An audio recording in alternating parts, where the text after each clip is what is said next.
ഇപ്പോൾ ആ ബസ് സ്റ്റാൻഡിൻ്റെ പരിസരത്ത് ഫുള്ള് ബ്ലോക്ക് തന്നെ. ചില നേരം സർവീസ് റോഡ് അങ്ങോട്ട് കഴിച്ചിലാകാൻ തന്നെ ഒരുപാട് പണിയെടുക്കും കേട്ടോ. സ്നേഹിതന്മാരെ, എല്ലാവർക്കും നമ്മുടെ പുതിയ വീഡിയോയിലേക്ക് സ്വാഗതം കേട്ടോ. അപ്പോൾ NH-66 ദേശീയപാത വികസനത്തിൻ്റെ ഭാഗമായി ഇപ്പോൾ ഞാനുള്ളത് നമ്മുടെ കോഴിക്കോട് ജില്ലയിലെ വടകര ചോറോഡ് ബ്രിഡ്ജിൻ്റെ അടുത്തായിട്ടുള്ളത്. വടകര ചോറോഡ് ബ്രിഡ്ജ് 1070 ടൺ വെയിറ്റുള്ള ചോറോഡ് സ്റ്റീൽ ബൗ സ്ട്രിങ് ഇവിടെ എടുത്തു വെച്ച് കഴിഞ്ഞു കേട്ടോ. നമ്മൾ കുറച്ച് നേരം വൈകി. അപ്പോൾ ഏതായാലും എടുത്തു വെച്ച കാഴ്ചകൾ രാത്രി തന്നെ എടുക്കാമെന്ന് വിചാരിച്ചു. ഇതിൻ്റെ വീഡിയോ 2-3 വട്ടം ചെയ്തിട്ടുണ്ടായിരുന്നു. അതുകൊണ്ട് തന്നെ നമ്മൾ എടുത്ത് വെച്ച് ഫിനിഷായ വിവരം നിങ്ങളെ അറിയിക്കണ്ടേ. അപ്പോൾ ഏതായാലും സപ്പോർട്ട് ചെയ്താളിട്ടോ. ലൈക്കും സബ്സ്ക്രൈബ് ചെയ്യാത്തവർ സബ്സ്ക്രൈബ് കൊണ്ട് ചെയ്താളിട്ടോ. നമ്മുടെ NH-66 വടകര ഭാഗത്തേക്കുള്ള രാത്രി കാഴ്ചകളൊക്കെ ഒന്ന് കാണിച്ചു തരാം. ഏതായാലും പിന്നെ അതുകൂടാതെ നമ്മളൊരു പുതിയ മൊബൈൽ കണ്ട് വാങ്ങിയത്, അത് രാത്രിയിൽ എത്രത്തോളം ക്ലിയർ ഉണ്ട് അതും കൂടി ഒന്ന് ചെക്ക് ചെയ്യാൻ വേണ്ടിയിട്ടുള്ള വീഡിയോ കേട്ടോ. അപ്പോൾ രാത്രിയിൽ NH-66 ഈ തിരക്ക്, നമ്മുടെ വാഗടിൻ്റെ ഈ സർവീസ് റോഡിലൂടെയുള്ള പോക്കുകൾ രാത്രിയിൽ എത്രത്തോളം വാഹനങ്ങൾ ബുദ്ധിമുട്ടുന്നുണ്ട് അതൊക്കെ ഇന്നത്തെ വീഡിയോയിൽ ഫുള്ളായിട്ട് കാണിച്ചു തരാം. ഇപ്പോൾ ചോറോഡ് ഭാഗത്തല്ല ഇപ്പോൾ ഭയങ്കര തിരക്കാട്ടോ വാഹനങ്ങളൊക്കെ ഉണ്ടെങ്കിൽ. ഞാനിപ്പോൾ വരുന്ന വഴിക്ക് തന്നെ ഫുള്ള് തിരക്കായിരുന്നു കേട്ടോ. സ്ലോ വർക്ക്, സർവീസ് റോഡെങ്കിലും നല്ല സെറ്റപ്പിൽ ടാറിങ് ചെയ്ത് കഴിഞ്ഞിട്ടുണ്ടെങ്കിൽ ഇത് അടിപൊളിയായിട്ട് വാഹനങ്ങൾക്കൊക്കെ ഉഷാറായിട്ട് പോകാമായിരുന്നു കേട്ടോ. കുറച്ച് ഭാഗങ്ങളുള്ളൂ, അല്ലാത്ത ഭാഗങ്ങളൊന്നും സർവീസ് റോഡ് ടാർ ചെയ്യാനില്ല. കുറച്ച് ഭാഗങ്ങളൊക്കെ ഒന്ന് ടാറിങ് ചെയ്തിട്ടുണ്ടെങ്കിൽ സർവീസ് റോഡിലൂടെയുള്ള യാത്ര ഈ മഴക്കാലമാകുമ്പോഴത്തേക്കും അടിപൊളിയായിരുന്നു. ഈ ചോറോഡ് ബ്രിഡ്ജ് എന്ന് പറഞ്ഞാൽ നമ്മുടെ ഇവിടെ കഴിഞ്ഞതിൽ കമൻറ്റിൽ ചോദിച്ചിരുന്നു കേട്ടോ. ഇതൊരു റെയിൽവേ ക്രോസിംഗ് ആണ്. ഇവിടെ ഒരു റെയിൽവേ ക്രോസിംഗ്, അവിടെ ഒരു പാലം നിലവിലുണ്ട്, 2 വരിപ്പാത. അതുകൂടാതെ നമ്മുടെ 6 വരിപ്പാതയ്ക്ക് വേണ്ടിയിട്ടുള്ള 3 വരിപ്പാതയ്ക്ക് വേണ്ടിയിട്ടുള്ള ഒരു സ്റ്റീലിൻ്റെ ബ്രിഡ്ജാട്ടോ. അതിന് സ്റ്റീൽ ബൗ സ്ട്രിങ് എന്നാണ് പറയാം. ഇത് കുറ്റിപ്പുറം ഭാഗത്തുനിന്ന് എടുത്ത് വെച്ചിട്ടുണ്ട്. കേരളത്തിൽ ഇത്രയും വലിപ്പം കൂടിയ സ്റ്റീൽ ബ്രിഡ്ജ് ആദ്യമായിട്ടാണ്. 87 മീറ്റർ നീളമുണ്ട്, അതുപോലെ 18 മീറ്റർ വീതി, 1070 ടൺ വെയിറ്റ്. ഇത് ഒരു 4 മാസം മുമ്പ് കുറ്റിപ്പുറം ഭാഗത്ത് ഒന്ന് എടുത്തു വെച്ചിരുന്നു. അതിൻ്റെ വെയിറ്റ് എത്രയാണ്? 850 ടൺ കേട്ടോ. അതിനേക്കാളും ഒരു 220ഓളം ടണ്ണ് ഇതിൻ്റെ വെയിറ്റ് കൂടുതലുണ്ട്. അതാണ് കേരളത്തിലെ ഏറ്റവും വലിപ്പം കൂടിയ സ്റ്റീൽ ബൗ സ്ട്രിങ് എന്ന് പറയാനുള്ള കാരണം കേട്ടോ. അപ്പോൾ നമ്മുടെ ഈ രാത്രിയിലുള്ള വീഡിയോ എങ്ങനെയുണ്ട്? നമ്മുടെ സ്ഥിരം വിവേഴ്സ്, നമ്മളെ വീഡിയോ കാണുന്ന കുറച്ച് ആളുകളുണ്ട്. അവർ നമ്മളെ വീഡിയോ ഇട്ടിട്ടില്ലെങ്കിൽ ഇന്ന ഭാഗത്ത് പോയിട്ട് വീഡിയോ ഇടണം എന്നൊക്കെ പറഞ്ഞ് നമ്മളെ ഉന്മേഷഭരിതമാക്കുന്ന ആളുകളുണ്ട്. അവരോടൊക്കെ ഒരുപാട് നന്ദിയുണ്ട് കേട്ടോ. അങ്ങനെയുള്ള കമൻറ്റുകളൊക്കെ ചെയ്താലാണ് നമുക്ക് കൂടുതൽ വീഡിയോ എടുക്കാനുള്ള ഒരു പോസിറ്റീവ് എനർജി കിട്ടുക. അപ്പോൾ ഇനി നമുക്ക് വടകര ടൗൺ ഭാഗത്തേക്കുള്ള കാഴ്ചകൾ കാണാം. ഓക്കെ, ഇതിൻ്റെ അടിയിലൊക്കെ ഒന്ന് കാണാമെന്ന് വിചാരിച്ച് വന്നാൽ കേട്ടോ. ഇത് ഈ ഭാഗത്ത് ശരിക്കും അതിൻ്റെ മുൻഭാഗത്ത് മാത്രമാണ് ഇതിൻ്റെ കറക്റ്റ് ട്രാക്ക് പോകുന്നത് കേട്ടോ. അടിയിലേക്ക് ബാക്കി ഇതായി കാണുന്ന ഭാഗങ്ങളൊക്കെ ഫ്രീ ആയിട്ടുള്ളൊരു ഏരിയ ആണ്. അപ്പോൾ ഭാവിയിൽ നമ്മുടെ റെയിൽവേ വികസനങ്ങളൊക്കെ 4 ലൈൻ അങ്ങനെയൊക്കെ വലിയ വലിയ ലൈനുകളുടെ വികസനങ്ങളൊക്കെ നടക്കുന്ന സമയത്ത് അതിന് വേണ്ടി കൂടിയിട്ടുള്ള ഒരു വലിയൊരു സ്റ്റീൽ ബ്രിഡ്ജാണ് ഇവിടെ വെച്ച് ഇതാക്കിയത് കേട്ടോ.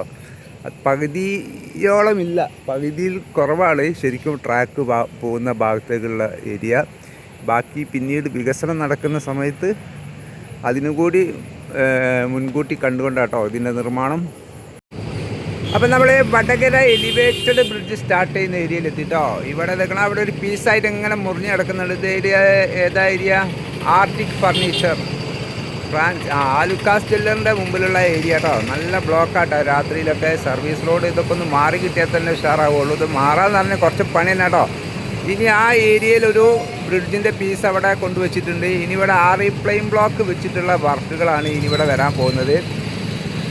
ഇതൊക്കെ ശരിക്കും നമ്മുടെ വടകര ടൗൺ ഏരിയയിൽ ഫുള്ള് ഒരു 2 കിലോമീറ്ററോളം ദൂരത്തിൽ വയഡക്റ്റ് ബ്രിഡ്ജ് ആക്കിയിട്ടുണ്ടെങ്കിൽ എന്ത് അടിപൊളിയായിരുന്നു അല്ലേ.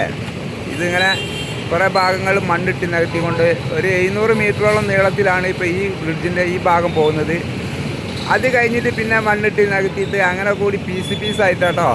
പക്ഷേ ഇവിടെയൊക്കെ വടകര ടൗൺ ഏരിയയിലൊക്കെ ശരിക്കും ഫുള്ള് വയഡക്റ്റ് ബ്രിഡ്ജ് തന്നെ വേണമായിരുന്നു. കോഴിക്കോട് ടൗൺ കഴിഞ്ഞിട്ടുണ്ടെങ്കിൽ പിന്നെ നമ്മുടെ കോഴിക്കോട് ജില്ലയിൽ ഏറ്റവും വലിയ ടൗൺ ഇതാട്ടോ, വടകര. അപ്പോൾ ഇവിടെയൊക്കെ ശരിക്കും ഫുള്ള് വയഡക്റ്റ് ബ്രിഡ്ജ് തന്നെ ആയിരുന്നു വരേണ്ടിയിരുന്നത്. ഏതായാലും ഇനിയൊന്നും പറഞ്ഞിട്ട് കാര്യമില്ല. പക്ഷേ ഇത്രയും ഭാഗം ഇവിടെ ഇങ്ങനെ കൊണ്ടുവച്ചിട്ടുണ്ട്. ഒരു 500 മീറ്ററോളം നീളത്തിൽ ഇവിടെ ഒരു ഭാഗമുണ്ട്. ഇത് ഫുള്ള് ബാക്കിയുള്ള പൈലിങ്ങൊക്കെ ചെയ്തിട്ട് വയഡക്റ്റ് ബ്രിഡ്ജ് തന്നെ ആക്കിയിട്ടുണ്ടെങ്കിൽ ഉഷാറായിരുന്നു അല്ലേ? എന്താ നിങ്ങളുടെ അഭിപ്രായം? അതാ വേണ്ടിയിട്ട് വടകര ടൗണ് ബസ് സ്റ്റാൻഡ് കഴിഞ്ഞതിന് ശേഷം ഞാൻ അങ്ങോട്ട് പോയിട്ട് അവിടെ പോയിട്ട് കാണിച്ചു തരാം. നമ്മുടെ ബ്രിഡ്ജ് ഇവിടെ ഏകദേശം വർക്കൊക്കെ പൂർത്തിയായിക്കൊണ്ടിരിക്കുന്നുണ്ട്. പക്ഷേ ഇത് പൂർത്തിയായിട്ട് കാര്യമില്ല കേട്ടോ. ഇതിൻ്റെ ഇനി ക്രാഷ് ബരിയറിൻ്റെ വർക്കുകളൊക്കെ ഉള്ളൂ. ഏതായാലും നമ്മുടെ നൈറ്റ് വീഡിയോ കുഴപ്പമില്ലല്ലോ അല്ലേ? അടിപൊളി. ഇപ്പോൾ സംഭവം പൈസ കൊടുത്തതിന് മുതലുണ്ട്. 5, 6 ഒരു ഭാഗത്ത് 6 ഗേഡർ വരുന്നുണ്ടല്ലോ. സാധാരണ 5 ഗേഡറല്ലേ?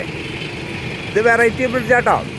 ഇത് നമ്മുടെ സ്ലാബ്, റെഡിമെയ്ഡ് സ്ലാബുകൾ വെച്ചിട്ട് കവർ ചെയ്ത ബ്രിഡ്ജാട്ടോ. നമ്മുടെ കേരളത്തിൽ NH-66 വേറെ എവിടെയെങ്കിലും ഇത് ചെയ്തിട്ടുണ്ടെങ്കിൽ കമൻറ്റ് ചെയ്യണം കേട്ടോ. ഇത് 2 ഗേഡർ വെച്ചതിന് ശേഷം അതിൻ്റെ ഇടയിൽ സ്ലാബ്, ചെറിയ ചെറിയ സ്ലാബുകൾ അതിൽ എടുത്ത് വെച്ച് പിന്നെ അതിൻ്റെ മുകളിൽ 8 ഇഞ്ചിൻ്റെ 10 ഇഞ്ചിയുടെ നല്ല കോൺക്രീറ്റ് ചെയ്യുന്ന പരിപാടിയാണ്. സംഭവം ഡാർക്ക് ഷീറ്റ് എന്നാന്നുള്ളത് നല്ലതെന്ന് തോന്നുന്നു അല്ലേ? ഏതായാലും ഇതാണ് കേട്ടോ നമ്മുടെ വടകര ടൗണിൻ്റെ ദയനീയ അവസ്ഥ. ഫുള്ള് ബ്ലോക്ക് തന്നെയാണ്. അപ്പോൾ നമ്മളെ ഈ 6 വരിപ്പാത ഓപ്പൺ ആയാൽ തന്നെ ഇവിടുത്തെ ബ്ലോക്കുകളൊക്കെ ഒന്ന് നിൽക്കുള്ളൂ കേട്ടോ. വടകര ടൗണിലെ പ്രധാന ഒരു ജംഗ്ഷനാണ് ഈ കാണുന്നത്. ഇവിടെയൊക്കെ ഏത് സമയം വാഹനങ്ങളാണ്. രാത്രിയിലുള്ള കാഴ്ചയാണ് ഇപ്പോൾ നമ്മൾ ഈ കാണിക്കുന്നത്.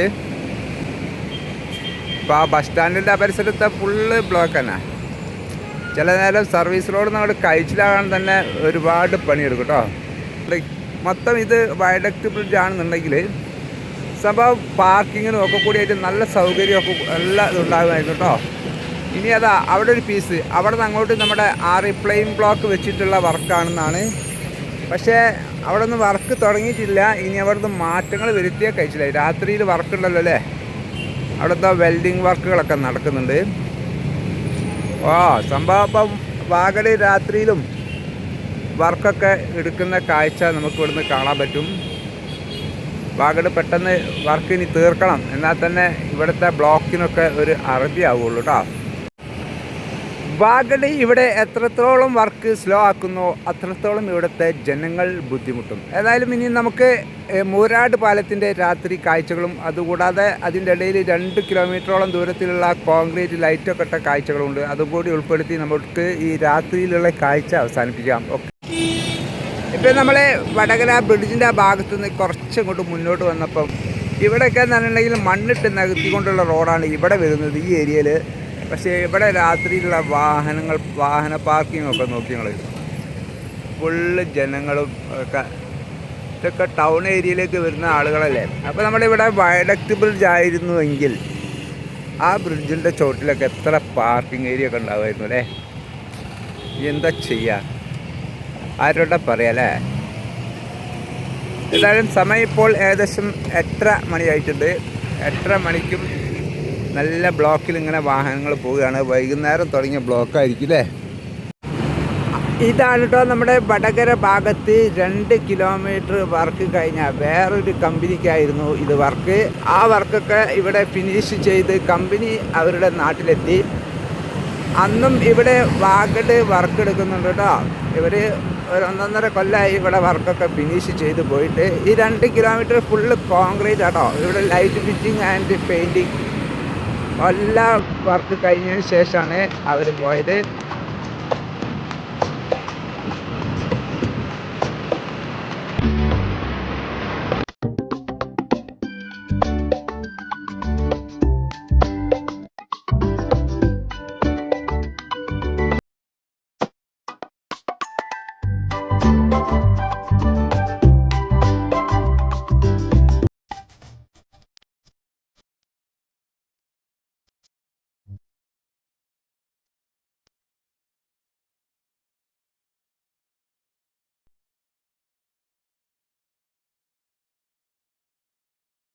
അപ്പം നമ്മൾ മൂരാട് ബ്രിഡ്ജിൻ്റെ മുകളിലെത്തിയിട്ടോ. മൂരാട് ബ്രിഡ്ജിൻ്റെ മുകളിലെ രാത്രിയിലുള്ള കാഴ്ച, അതായത് ലൈറ്റുകളൊക്കെ ഇട്ടിട്ട് കുറേ കാലമായിട്ടോ. അപ്പോൾ രാത്രിയിലുള്ള കാഴ്ച നമ്മൾ കണ്ടിട്ടില്ലായിരുന്നു. അപ്പോൾ ഏതായാലും അടിപൊളിയായിട്ട് നമ്മുടെ ക്യാമറ രാത്രിയിലുള്ള കാഴ്ച ഒപ്പിയെടുക്കുന്ന കാഴ്ച കാണുമ്പോൾ എനിക്ക് വളരെ സന്തോഷമുണ്ട് കേട്ടോ. അടിപൊളി. ഇത് നമ്മുടെ ഈ മുമ്പത്തെ മൊബൈലിൽ ഇങ്ങനെ ലൈറ്റ് അടിക്കുന്ന സമയത്ത് ഇവിടെ ഫുള്ള് സ്ക്രീനിൽ ഫുള്ള് വെള്ള കളറാകുമായിരുന്നു. ലൈറ്റ് എവിടെന്നെങ്കിലും ഒന്ന് അടിച്ചാൽ മതി. പക്ഷേ ഇപ്പം നമ്മൾ കണ്ണിൽ കാണുന്നത് പോലെ ഇതിൽ കാണുമ്പോൾ വളരെയധികം സന്തോഷമുണ്ട്. ഏതായാലും നമ്മുടെ മൂരാട് പാലം അടിപൊളിയായിട്ട്. ഇനി അവിടെ അതാ ആ മൂലക്കൽ ചെറിയൊരു ക്രാക്ക് ഉണ്ടായിരുന്നു കേട്ടോ. അതവർ ഫുള്ള് റീവാർക്ക് ചെയ്യാണ്. കുറേ താഴ്ചയിൽ മണ്ണൊക്കെ എടുത്തിട്ട് അതിൽ കോൺക്രീറ്റ് ഒക്കെ ചെയ്യുന്ന കാഴ്ച നമുക്കവിടെ കാണാൻ പറ്റും. ഏതായാലും ഇനി അങ്ങോട്ട് മുറിച്ച് കിടക്കുന്നില്ല. വാഹനങ്ങൾ ഏതായാലും അങ്ങോട്ടും ഇങ്ങോട്ടും ചീറിപ്പായുകയില്ലേ. അപ്പോൾ സ്നേഹിതന്മാരെ, ഇതൊക്കെയാണ് നമ്മുടെ വടകര ഭാഗത്തെ രാത്രിയിലുള്ള കാഴ്ചകൾ കേട്ടോ. അപ്പം നമ്മുടെ ഈ വീഡിയോ ഇഷ്ടപ്പെട്ട എല്ലാവരും സപ്പോർട്ട് ചെയ്യുക, ലൈക്ക് ചെയ്യുക, സബ്സ്ക്രൈബ് ചെയ്യാത്തവർ സബ്സ്ക്രൈബ് ചെയ്യുക. പിന്നെ നിങ്ങളുടെ അഭിപ്രായങ്ങളൊക്കെ ഒന്ന് കമൻറ്റിലൂടെ അറിയിക്കുക. അപ്പോൾ പുതിയ വീഡിയോ ആയിട്ട് വീണ്ടും വരാം. എല്ലാവർക്കും നല്ലൊരു ദിവസം നേരുന്നു. Bye bye.